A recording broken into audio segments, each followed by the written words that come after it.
형제들아, 세상에 너희를 미워하여도 이상히 여기지 말라. 우리는 형제를 사랑함으로 사망에서 옮겨 생명으로 들어간 줄을 알거니와 사랑하지 아니하는 자는 사망에 머물러 있느니라. 그 형제를 미워하는 자마다 살인하는 자니 살인하는 자마다 영생이 그 속에 거하지 아니하는 것을 너희가 아는 바라. 그가 우리를 위하여 목숨을 버리셨으니 우리가 이로써 사랑을 알고 우리도 형제들을 위하여 목숨을 버리는 것이 마땅하니라. 누가 이 세상의 재물을 가지고 형제의 궁핍함을 보고도 도와줄 마음을 닫으면 하나님의 사랑이 어찌 그 속에 거하겠느냐. 자녀들아, 우리가 말과 혀로만 사랑하지 말고 행함과 진실함으로 하자. 이로써 우리가 진리에 속한 줄을 알고 또 우리 마음을 주 앞에서 굳세게 하리니, 이는 우리 마음이 혹 우리를 책망할 일이 있어도 하나님은 우리 마음보다 크시고 모든 것을 아시기 때문이라. 사랑하는 자들아, 만일 우리 마음이 우리를 책망할 것이 없으면 하나님 앞에서 담대함을 얻고 무엇이든지 구하는 바를 그에게서 받나니, 이는 우리가 그의 계명을 지키고 그 앞에서 기뻐하시는 것을 행함이라. 그의 계명은 이것이니 곧 그 아들 예수 그리스도의 이름을 믿고 그가 우리에게 주신 계명대로 서로 사랑할 것이니라. 그의 계명을 지키는 자는 주 안에 거하고 주는 그의 안에 거하시나니, 우리에게 주신 성령으로 말미암아 그가 우리 안에 거하시는 줄을 우리가 아느니라. 오늘은 기승전 십자가라는 제목으로 함께 하나님 말씀 나누겠습니다. 저는 중학생 때 밴드 동아리에 가입했습니다. 그리고 일렉 기타로 지원한 친구가 있었는데 저와 같은 학년이었습니다. 그리고 공교롭게도 그 친구도 교회를 다니고 있어서 제가 다른 동아리 친구들보다는 그 친구와 조금 더 얘기를 편하게 나누면서 좀 더 빠르게 친해질 수 있었습니다. 그러던 어느 날 그 친구가 자신의 교회에서 있었던 일을 저에게 얘기해 주기 시작했습니다. 주일날 목사님께서 이렇게 설교를 하고 계시는데 갑자기 어떤 성도님이 자리를 박차고 일어나시더니 교회에 대한 불만을 제기했다는 거예요. 그리고 그 성도님은 주일 예배 이후 주중에 목사님에게 교회에 대한 불만과 교회가 어떠한 문제가 있는지를 적은 편지를 보냈다고 합니다. 그래서 교인들은 서로 싸우고 험담하면서 지금 교회가 두 파로 분열되기 직전이라는 거예요. 그러면서 그 친구는 순이야, 도대체 우리 교회 왜 이럴까? 라면서 교회란 무엇인지, 기독교란 도대체 무엇인지에 대한 고민을 저에게 얘기하기 시작했습니다. 결국 친구가 다니는 교회는 두 개로 분열되었고 몇몇 성도님들은 다른 건물에 교회를 개척하고 그곳에서 예배를 드렸습니다. 제가 이 얘기를 하는 이유는 지금 요한서신의 수신교회도 제 친구가 다녔던 교회와 매우 유사한 상황이었기 때문입니다. 사도 요한이 편지를 보내는 이 교회도 현재 두 쪽이 난 상태입니다. 물론 이 교회는 단순히 어떤 의견 차이 때문이 아니라 이단 사상과의 논쟁으로 분열되었습니다. 교회 내에서 이단들은 예수님이 육체로 오신 것을 부정하며 교회를 혼란스럽게 했습니다. 그리고 여기에 대해서 무엇이 옳고 무엇이 그른지에 대해서 치열한 교리 논쟁과 다툼이 있었습니다. 그런데 이단적인 사상을 따르는 자들은 자신의 주장이 수용되지 않자 교회를 박차고 나가버립니다. 결과적으로 이 교회는 성경적인 교리와 진리의 순수성은 지켜냅니다. 이렇게 이단으로부터 교회를 보호하는 것 너무나 중요하죠. 그런데 요한이 보기에 이런 과정 속에서 교회와 기독교의 본질이 훼손되는 매우 역설적인 상황이 벌어지고 있었다는 겁니다. 물론 사도 요한은 요한서신 전체를 걸쳐서 이러한 잘못된 이단적인 가르침을 변증하면서 무엇이 참된 기독교의 가르침인지를 설명합니다.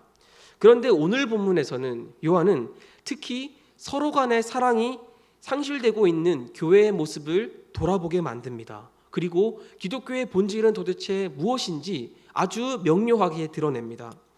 그래서 오늘 본문을 통해서 정말 사도 요한이 강조하고 있는 기독교의 본질은 무엇인지 함께 살펴보며 은혜 받기를 원합니다. 자, 먼저 13절 함께 보시면 이렇게 되어 있죠. 형제들아, 세상이 너희를 미워하여도 이상히 여기지 말라. 여기서 세상은 질서와 시스템을 상징합니다. 그래서 세상은 단순히 교회의 바깥으로서 교회와 구분되는 공간적인 개념이 아닙니다. 미움과 사망이 지배하는 세상의 질서와 시스템을 상징합니다.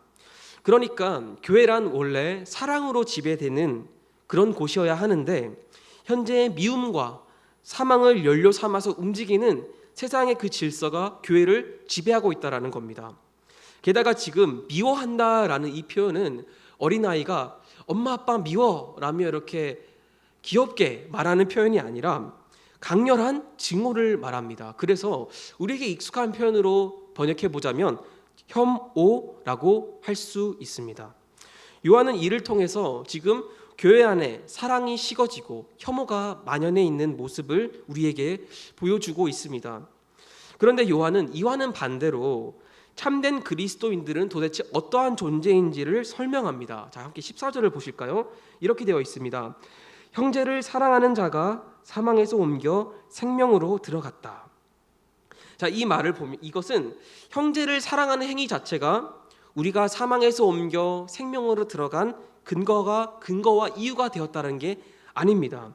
요한 서신에는 이러한 표현이 굉장히 많이 나오는데 이것은 요한의 굉장히 독특한 표현입니다. 요한은 오히려 사망에서 옮겨 생명으로 들어가며 우리의 정체성이 완전히 변화되었다면 우리는 형제를 사랑할 수밖에 없다라는 것을 지금 강조하고 있는 겁니다. 사실 이 말씀이 우리에게 굉장히 부담으로 다가옵니다. 왜냐하면 교회 구성원들을 모두 사랑하는 것은 사실 불가능에 가깝잖아요. 그러면 형제를 사랑하지 않는 나는 정말 아직까지 사망에 거하는 자인가? 라는 고민을 하게 되어 있습니다. 그런데 다행히 사망에 거한다라는 이 표현은 우리의 영적 존재에 대한 최종적인 판단이 아닙니다. 자, 마치 태아는 완전한 사람이지만 자라가야 하는 것처럼 우리도 예수님 안에서 완전히 새로운 존재가 되었지만 형제 사랑에 있어서는 완전한 분량까지 자라가야 한다는 것을 의미하는 겁니다. 그런데 어쨌거나 요한은 지금 교회 안에서 사랑이 식어져가는 이런 모습을 보여주면서 형제 사랑을 조금 강조하고 있습니다. 그런데 요한은 여기서 멈추지 않고 한술 더 떠서 매우 불편한 표현을 사용하고 있습니다. 자, 제가 미워한다라는 것은 혐오라고 말씀을 드렸죠. 그리고 함께 15절을 보시면요, 이렇게 되어 있습니다. 그 형제를 혐오하는 자마다 살인하는 자다. 이렇게 그 형제라고 하면 저기 멀리 있는 어떤 한 형제를 지칭하는 표현처럼 느껴지죠. 그런데 그 형제라는 이 표현은 원문상 그의 형제라고 번역하는 게 맞습니다. 그리고 그 형제와 그의 형제라는 것은 굉장히 큰 뉘앙스 차이를 보입니다. 제가 졸업한 총신대학교는 꽤 작은 학교여서 어떤 사람과 대화를 나누거나 밥을 먹은 적은 없어도 그분의 얼굴과 이름은 아는 경우가 상당히 많습니다. 그래서 저에게 어떤 친구가 혹시 너 그분 알아? 라고 이렇게 질문을 하면 단골로 나오는 대답이 이겁니다. 그분 내가 얼굴과 이름은 아는데 어떤 사람인지는 잘 몰라. 자, 이처럼 그 사람, 저 사람, 그 형제라는 표현은 나와는 관계없는 제3자를 가리킵니다. 그런데 그의 형제라는 것은 그 형제보다는 약간의 어떤 관계적인 뉘앙스를 내포하고 있습니다. 그래서 그의 형제라고 할 때 이 편지를 듣고 있는 이 교회의 성도들은 나와 함께 식사하고 나와 관계를 맺고 있는 나의 형제를 떠올렸습니다. 그래서 지금 요한은 이렇게 말하고 있는 거예요. 너희가 지금 혐오하고 미워하고 있는 그 형제는 저기 멀리 있는 너와는 상관없는 제3자로서의 어떤 형제가 아니라 너와 관계를 맺고 있고 너와 친밀하며 너와 가족과 같은 너의 형제인데 왜 그런 형제를 미워하고 있느냐라고 묻고 있습니다. 그리고 나의 형제를 사랑하는 나의 형제를 미워하는 자를 지금 뭐라고 말하죠? 네, 살인자라고 합니다. 자, 함께 요한 1서 3장 12절을 눈으로 한번 보실까요? 눈으로 보면 지금 뭐라고 되어 있습니까? 가인이 아벨을 죽였다라고 되어 있습니다. 가인이 아벨을 죽인 것은 보통 살인이 아닙니다. 이것은 가족 살인입니다. 게다가 지금 이 살인자라는 표현도 당시에는 친족 살인자, 가족 살인자를 가리킬 때 사용되었습니다.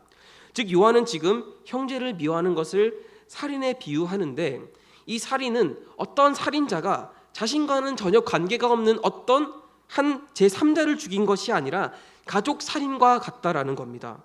모든 살인은 중범죄이죠. 그러나 일반 살인과 가족 살인을 놓고 비교해 보면 우리는 가족 살인에서 더 큰 혐오를 느낍니다. 왜냐하면 본래 가족은 사랑과 용서가 지켜지는 최후의 보루와 같은 공동체이기 때문입니다. 저는 어릴 때 누나와 굉장히 많이 싸웠습니다. 물론 지금은 굉장히 사이좋게 지내고 있습니다. 그런데 그때는 눈만 마주치면 싸웠어요. 특히 어머니가 수요 예배를 간 사이에 누가 컴퓨터를 사용할 것인지를 놓고 굉장히 많이 다퉜습니다. 그래서 서로 절충안으로 어머니가 수요 예배를 갔다 오는 시간이 약 1시간 정도 되니까 우리 30분씩 컴퓨터를 사용하기로 이렇게 합의를 했습니다. 그런데 그게 정확하게 지켜지지 않을 때가 많았습니다. 그래서 그러면 또 싸우는 거예요. 그런데 이렇게 어릴 때 눈만 마주치면 싸우던 누나가 2박 3일로 수학여행을 가면 첫째 날은 제가 너무 좋았습니다. 왜냐하면 컴퓨터도 제가 할 수 있는 대로 할 수 있고 TV도 제가 보고 싶은 대로 볼 수 있으니까 너무 좋았어요. 그런데 이틀째가 되면 뭔가 조금 기분이 이상해요. 컴퓨터를 막 해도 그렇게 재밌지가 않고 맛있는 것을 많이 먹어도 그렇게 뭔가 맛있지가 않아요. 그래서 어머님이 이렇게 저의 마음을 눈치를 채고는 이렇게 물으셨습니다. 순우야, 그래도 누나가 없으니까 뭔가 좀 허전하지? 라고 물으면 제가 조금 그런 것 같아 라고 말했습니다. 물론 누나가 3일째 집을 돌아오고 나서 얼마 되지 않아서 또 싸우긴 했지만 뭔가 누나와 싸우긴 해도 누나가 보이지 않으면 뭔가 조금 아쉽고 허전한 그런 마음이 있었던 것 같습니다. 자, 이처럼 가족이란 아무리 미워하고 싸워도 결국 사랑과 용서로 수렴하는 공동체입니다. 미움과 싸움이 가득한 이 세상에서 가정은 마지막까지 사랑과 용서를 찾아볼 수 있는 유일한 공동체와 같습니다. 그런데 가족 살인은 사랑의 마지막 보루인 가정마저 무너뜨립니다. 가족 살인이 일어나고 있는 사회는 그 사회가 얼마나 사랑을 상실했는지를 보여줍니다. 그래서 사도 요한은 이렇게 교회 안에서 사랑 없음을 단순히 형제 간의 미움과 혐오, 제3자에 대한 미움이 아니라 가족 간의 혐오, 그리고 가족 간의 살인으로 바라봅니다. 이렇게 요한은 지금 사랑을 상실하여 혐오와 죽음으로 얼룩지고 있는 교회의 모습을 적나라하게 드러냅니다.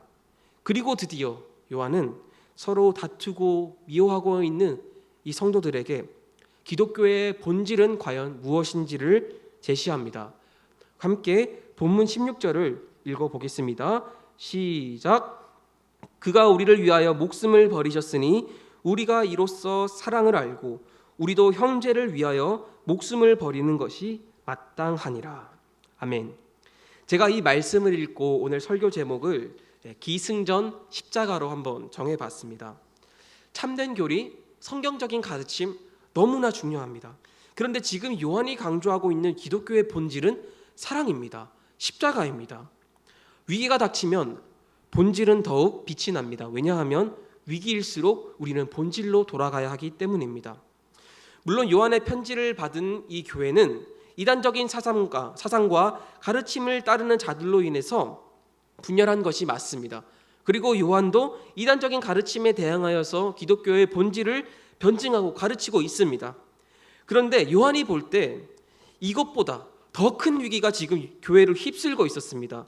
그 위기는 서로 간의 다툼과 혐오, 그리고 사망과 죽음이라는 세상의 질서였습니다. 어쩌면 이러한 위기는 이단적인 가르침보다도 훨씬 더 교회의 존립 자체를 위협하는 상당한 위기였던 겁니다. 이때 요한은 위기대한 해법으로 기독교의 본질인 십자가를 제시합니다. 기독교의 기승전결은 십자가입니다. 그래서 이 기독교의 본질을 담고 있는 너무나도 중요한 이 16절 말씀을 함께 조금 더 살펴보기를 원합니다. 자, 지금 이렇게 시작합니다. 그가 우리를 위하여 목숨을 버리셨다. 이 부분을 원문에 가깝게 다시 번역하면 이렇게 됩니다. 유일한 한 사람이 우리를 위하여 목숨을 내려 놓으셨다. 그 유일한 한 분이 누구일까요? 네, 바로 예수 그리스도입니다. 교회 안에서 사랑을 알고 이 사랑을 회복해야 하는데 그 사랑은 오직 예수 그리스도를 통해서, 그리고 예수 그리스도께서 우리를 위해 목숨을 내려놓은 이 십자가 사건을 통해서만 알 수 있다는 겁니다. 그리고 교회는 이 십자가로 온전히 회복되어야 한다는 겁니다. 그리고 예수님은 십자가에서 자신의 생명을 내려놓으셨습니다. 이 말은 자신의 생명을 어딘가에 툭 내려놓았다라는 뜻입니다. 마치 시장을 본 후에 장바구니를 식탁 위에 내려놓듯이, 그리고 우리의 휴대폰을 책상이나 식탁 위에 툭 올려놓듯이 예수님께서 자신의 생명을 어딘가에 툭 내려놓으셨습니다. 어디에 내려놓으셨죠? 네, 바로 십자가에 내려놓으셨습니다. 이렇게 요한은 기독교의 본질인 십자가를 화려한 수사적인 표현을 통해 멋지게 묘사하지 않고 그냥 자신의 생명을 내려놓았다라며 매우 단순하게 묘사하고 있습니다. 그래서 교회는 십자가의 단순성을 회복해야 합니다. 그런데 우리가 십자가를 생각할 때 우리가 떠올리는 가장 친숙한 이미지 중 하나는 십자가에 흐르는 예수님의 피, 십자가에 매달기 위해서 사용했던 커다란 못, 예수님이 맞은 채찍, 로마 군병 등의 조롱 등을 떠올립니다. 물론 이런 요소들은 그분의 고난을 묵상할 때 굉장히 큰 도움이 됩니다. 그리고 중요합니다. 하지만 사복음서는 예수님의 십자가를 매우 단순하게 묘사해요. 마태, 마가, 누가, 그리고 요한도 십자가에 대해 이렇게 기록합니다. 그들이 예수를 십자가에 못 박았다. 이들은 충분히 피로 얼룩진 십자가의 그 잔혹성, 그리고 고통으로 말미암는 절규 등을 설명할 수 있음에도 예수께서 십자가에 달리셨다라고만 기록합니다. 여기서 더하고 뺄 게 없어요. 시인 이문재 선생님의 산문집에 강조의 역설이라는 내용이 나오는데 제가 그 내용을 잠깐 읽어드리겠습니다. 언어의 단순성을 회복해야 한다. 그런데 홀로 서지 못하는 의미들이 너무 많아졌다. 언어는 비만인데 정작 의미는 영양실조에 걸려있다. 예를 들어서 남산의 돈가스가 굉장히 유명하지 않습니까? 그래서 남산에 올라가는 길에 돈가스 집이 굉장히 많습니다. 그런데 저마다 간판에 원조라는 말을 써놓습니다. 진짜 원조, 원조 중에 원조, 40년 된 원조. 그런데 이렇게 저마다 원조를 이렇게 강조하다 보니까 마치 모든 식당이 원조가 아닌 것처럼 느껴집니다. 이게 바로 시인 이문재 선생님이 말하는 강조의 역설입니다. 제가 왜 이 얘기를 하냐면 우리는 십자가를 생각할 때 십자가의 본질 이외에 십자가를 꾸며주는 많은 표현과 배경을 떠올립니다. 앞서 말씀드린 것처럼 커다란 못, 채찍, 십자가에 흐르는 피 등이 있겠죠. 물론 이러한 것들이 십자가의 의미를 퇴색시키지는 않습니다. 그런데 그렇다고 이것이 십자가의 본질이라고는 볼 수는 없습니다. 지금 요한이 강조하고 있는 십자가의 단순성, 그리고 십자가의 본질은 생명을 내려놓았다라는 겁니다. 사랑은 반드시 나눔의 형태로 존재합니다. 자신을 나누려고 하지 않는 사랑은 사랑이 아닙니다. 사랑은 내가 움켜쥐고 있고 나의 소유로 여겼던 것을 상대방에게 내어줍니다. 예수님께서도 십자가에서 자신의 그 영원한 생명을 우리를 위해 내려놓고 우리에게 나누어 주셨죠. 그리고 우리는 자신의 생명을 나눈 그 십자가를 보고 사랑을 깨달았습니다. 그리고 요한은 우리가 그 사랑의 빚진 자라고 얘기합니다. 그래서 우리도 형제를 위해서 생명을 내려놓는 것이 마땅하다라고 말하고 있습니다. 저는 이 말씀을 읽으면서 굉장히 큰 도전을 받았습니다. 아니 어떻게 내가 아무리 형제를 사랑해도 어떻게 내 생명까지 내어놓을 수 있는 사랑을 할 수 있을까라고 이렇게 많이 도전을 받았는데, 그리고 정말 이 사랑을 그대로 순종하는 사람이 도대체 몇이나 될까라는 그런 의문이 있었는데 제가 17절을 보니까 제가 약간의 그 의문점을 해소할 수 있었습니다. 함께 17절 읽어볼까요? 시작. 누가 이 세상의 재물을 가지고 형제의 궁핍함을 보고도 도와줄 마음을 닫으면 하나님의 사랑이 어찌 그 속에 거하겠느냐. 아멘. 사도 요한은 목숨까지도 버릴 수 있는 가장 최고의 수준의 사랑을 실천하기 위해서 인간으로 가질 수 있는 가장 최소한의 측은지심을 요구합니다. 우리는 남을 위해서 목숨을 버리기는 조금 힘들 수 있습니다. 그러나 누군가의 궁핍함을 보고 도와줄 마음조차는 닿지는 않습니다. 제 군대 동기 중에 별명이 로보캅이라는 친구가 있었습니다. 그 친구는 정말 로봇처럼 몸도 탄탄하고 또 로봇처럼 감정을 거의 이렇게 표현하지 않는 친구였습니다. 그래서 그 친구의 별명이 로보캅이었는데요. 제가 어느 날 그 친구와 함께 내무반에서 TV를 보고 있는데 TV 광고에 이제 굿네이버스나 세이브 더 칠드런과 같은 구호단체 광고가 나오는 거예요. 그런데 그 친구가 그 광고를 보더니 그 광고 속에서 어떤 도움이 필요한 어린아이의 상황을 보더니 갑자기 눈물을 흘리는 거예요. 제가 그 친구를 보면서 깜짝 놀랐습니다. 그러면서 저 친구도 남을 불쌍히 여기는 마음으로 이렇게 눈물을 흘릴 줄 아는 친구구나라는 생각을 했습니다. 이처럼 누군가를 도와주고 싶은 것은 그 마음은 인간의 본성입니다. 자, 그렇다면 우리가 어떻게 기독교의 본질인 십자가, 즉 생명까지도 내려놓을 수 있는 사랑을 할 수 있을까요? 그 시작은 형제의 궁핍함을 보고 마음을 닫지 않는 것, 도와줄 마음을 닫지 않는 것, 그리고 그 마음을 행함으로 표현하는 것. 어떻게 보면 사랑이라기보다는 선행 또는 예의로 보이는 것으로부터 시작해서 우리가 목숨까지도 내어줄 수 있는 그 십자가의 사랑이라는 장성한 분량까지 자라갈 수 있다는 겁니다. 그리고 마지막으로 본문 18절은 이렇게 말합니다. 자녀들아, 우리가 말과 혀로만 사랑하지 말고 행함과 진실함으로 하자. 여기서 자녀들은 어떤 어른이 아닌 미숙한 아이들이란 뜻이 아니라 아버지와 같은 생명과 혈통을 이어받은 존재라는 뜻입니다. 기독교인은 하나님이 가진 그 사랑을 이어받은 존재입니다. 우리도 그 사랑을 십자가를 통해서 이미 깨달았고 그 사랑을 알고 있습니다.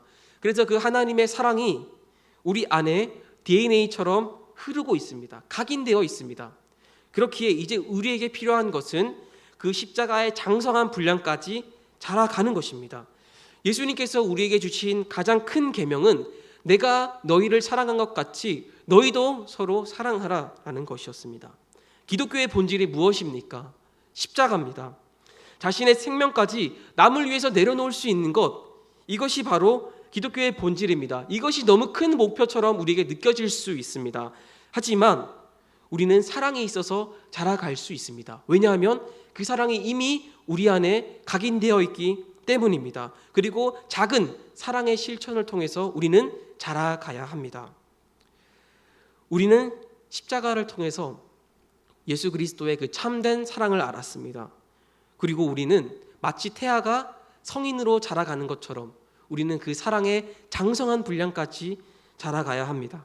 그래서 우리의 신앙은 십자가로 시작해서 십자가로 나아가며 결국 십자가로 완성됩니다. 그래서 기독교는 기승전 십자가입니다. 십자가는 기독교의 정수와도 같습니다. 오늘 이 시간 우리에게 주신 그리스도의 십자가의 사랑을 기억하기를 원합니다. 그리고 무엇보다 뜨겁게 서로 사랑하는 창일교회 성도님들 되시기를 축복합니다. 혹시 우리 안에 서로를 미워하는 마음이 있더라도 그 마음이 결국 기승전 십자가로 물들게 되기를 예수님 이름으로 축복합니다. 또한 사랑이 식어지고 서로 다투고 분열되는 이 세상 속에서 생명을 내려놓은 그리스도의 십자가를 들고 나아가며 십자가로 승리하는 우리 모두가 되기를 소망합니다. 기승전 십자가, 이렇게 십자가로 세상을 이기는 우리 모두가 되기를 예수 그리스도의 이름으로 축복합니다.